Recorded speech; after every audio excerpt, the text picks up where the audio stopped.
আমি দুইটা উপহার আমার ছেলের কাছ থেকে পেলাম। একটি মহাগ্রন্থ আল কোরআন এবং কোরআন শরীফটা রেখে সুন্দরভাবে যাতে আমি পড়তে পারি একটা টেবিল। কিন্তু এই টেবিলটা যে এত সুন্দর হতে পারে সেটা আমার জানা ছিল না। টেবিলটা অনেক ছোট হলেও ব্যবহার বিধি আমার কাছে অনেক ভালো লেগেছে। শরীরে বার্ধক্যের এসেছে, তা বসে থাকলে হয়তো অনেক সময় ব্যথা হতে পারে, কিন্তু এই টেবিলটা থাকার কারণে আমার জন্য খুবই সুন্দর একটা ব্যবস্থা হলো। টেবিলটা বহন করাও সহজ, ব্যাগের ভিতরে ঢুকাই নিয়ে আমি ঢাকায় যেতে পারি আমার ছেলেদের কাছে। সবকিছুতেই অনেক সুন্দর বলেই আমার কাছে মনে হচ্ছে।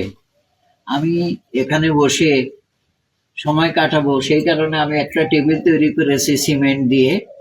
কিন্তু এটার উপরে যে এত সুন্দর করে পড়ার ব্যবস্থা হবে সেটাও আমি এখন খুব ভালো লাগছে আমার কাছে, যে আমি এখানে বসে বসে সবকিছুই করতে পারবো।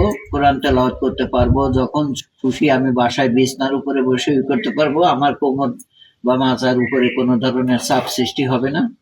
এ কারণে আমি খুবই খুশি।